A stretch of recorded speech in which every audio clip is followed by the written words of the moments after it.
दूसरा मैच भी हार गया। और ना ये मैं बात इसलिए कर रही हूँ कि जो प्रेडिक्शन की थी ना अली भाई ने, मैंने इन्हें बड़ा करेक्ट किया। मैंने कहा नहीं नहीं नहीं, ओडीआई के अंदर इंडिया बहुत मजबूत टीम है, टी20 के अंदर जो है ना वो थोड़ा मसला होगा। तो इन्होंने मुझे कहा कि नहीं, ओडीआई में ऑस्ट्रेलिया भारी होगा, टी20 के अंदर इंडिया भारी होगा। कहाँ खेलने गए? 3 मैच की ये सीरीज थी और पहले दोनों मैच ही ऑस्ट्रेलिया ने जीत लिए हैं और इसके साथ यही हुआ कि सीरीज भी आपने नाम कर ली है। यंगस्टर्स बहुत अच्छा खेले और ये कूपर कनौली साहब ने तो कमाल किया। चलिए शुरू करते हैं। टी20 के बारे में मेरा ये था कि इंडिया, लेकिन मुझे लगता है कि इंडिया जिस तरह अब मुश्किल है कि वो टी20 मैं आपको बताऊं, इंडिया बहुत सारे लोग हमें देख रहे हैं, इंडिया अपनी कंडीशंस के अंदर बहुत तगड़ी team, no doubt. India away conditions के अंदर इतनी तगड़ी टीम नहीं है। हाँ, छोटी कंट्रीज पे चले जाए तो मैं कुछ कह नहीं सकता, लेकिन पहले के मुकाबले में इंडिया पहले के मुकाबले माजी के मुकाबले में जो अब इंडियंस प्लेयर हैं वो बहुत ज्यादा अच्छा परफॉर्म करते हैं। ऐसा नहीं, आज भी अच्छा खेल रहे हैं, ये मसला आज भी अच्छा खेल रहे हैं, लेकिन मेरे ख्याल में ना वही फिर बात आ गई है, शायद पता नहीं कोई ये मसला शुभमन गिल की कप्तानी के साथ जुड़ा हुआ है। हो सकता है कोई इंटरनल मतलब इनके हो, लेकिन शुभमन गिल की कप्तानी के साथ जुड़ा है। शुभमन गिल को 2-4 एक आधा साल तो करने देना, कहीं हार भी रहा है अगर फॉरेन के अंदर तो फिर क्या फर्क पड़ता है। मैं आपको बताऊं, इंडिया के अंदर बहुत तगड़ा है, जब बाहर जाता है तो उसको चैलेंजेस आते हैं और चैलेंजेस से निपटने के लिए आपको थोड़ी सी एक्सपीरियंस साइड चाहिए। अब आप कह रहे हैं कोहली आउट हो गया जल्दी, राइट ना, वो कहीं आप देखें ना, एक इंसान का अरूज के बाद एक कहीं ना कहीं इख्तिताम तो होना है। बिल्कुल। अगर कोहली खेल रहा होता ना इंग्लैंड से या ऑस्ट्रेलिया से, कोहली कब का रिटायर हो गया होता। अच्छा देखिए, मेरी बात सुने, मेरी बात के ऊपर मार्जिन देख लें आप लोग। 50 ओवर्स पूरे किए इंडिया ने, ऑल आउट नहीं हुए, 264 रन किए, ठीक है। लेकिन ये कि ऑस्ट्रेलिया थोड़ा सा मार्जिन ले गया ये इस बात देखें का। इनमें 50 प्लस कितने हैं इनके बैट्समैन, ये जो बैटिंग की अगर हम बात करें, इंडिया में रोहित शर्मा 73 मार गए। 73। अच्छा, रोहित शर्मा 73 मार अपने हिस्से का दे गए हैं। वो मैं हमेशा कहती हूँ, ये बंदा विराट कोहली की ये फॉर्म चल रही होती ना, विराट कोहली 100 करता, वो एक डिफरेंट तर्ज का प्लेयर है। रोहित शर्मा डिफरेंट तर्ज का प्लेयर है, ठीक है, बड़ा अच्छा उन्होंने आराम सुकून से किया है।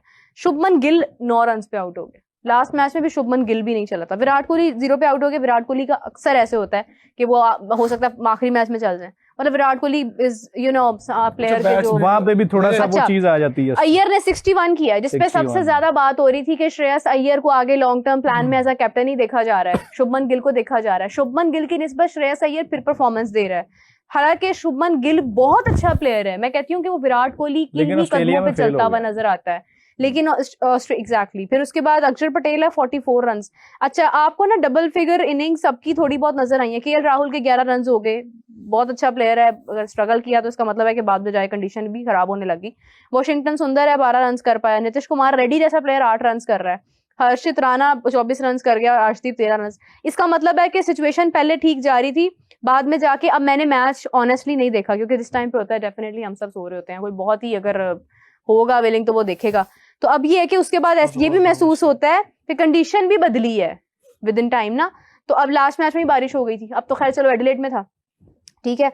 अब वही आप ऑस्ट्रेलिया को देख लें तो ऑस्ट्रेलिया में वही शॉर्ट ने 74 रन किए हैं, 70 उतने ही रन जो हैं वो रोहित शर्मा के भी थे, ठीक है। यहाँ पे अगर कनौली ने 61 किए हैं तो वहां पे अय्यर ने किए हैं, 30 जो है वो रेनशॉ ने किए हैं, 36 जो है वो ओवन ने किए हैं। मसला कहाँ पे आया? बॉलिंग पे। अच्छा, बॉलिंग पे मसला आया। अगर ये विकेट्स निकाल ली जाती ना तो कोई इतनी बड़ी बात नहीं। खेले तो आप बोलेंगे यार ये बंदा कितों आ गया, इन्हों कितों चुक के लाए ने, इन्हों तो पता ही कुछ नहीं। तो ऐसी कोई बात होती नहीं है और वही बात हुई और तरीकाकार एक ही था मैच जीतने का, और वो था कि सारे के सारे आउट करना। 8 तो आउट किए, लेकिन बीच में आके बड़ी इंपैक्ट वाली बारी खेल के चला गया ओवन, जो हालांकि कहने को तो 24 रन नहीं, कितने रन करके गया वो 36 रन, लेकिन 23 गेंदों पे, जिसमें 3 छक्के 2 चौके। तो सारे का सारा जो रन्स का प्रेशर था कि हाँ जी गेंदें कम हो रही हैं, रन्स बढ़ रहे हैं, वैसा कुछ सीन हुआ नहीं। और आके इसने जिस तरह की, हालांकि जिस स्टेज पे वो आया खेलने के लिए तो अभी काफी ज्यादा रन्स रहते थे, 70-80 रन्स रहते थे और 5 खिलाड़ी आउट हो चुके थे एग्जैक्टली जब वो आया खेलने के लिए। तो आप देखिए 187 पे 5वां विकेट गिरा तो बैटिंग के लिए आया। तो अभी तकरीबन close to 80 runs were required. आके जिस तरीके से वो खेल के गया, 23 गेंदों पे 36, ही वाज अमेजिंग, 3 छक्के 2 चौके।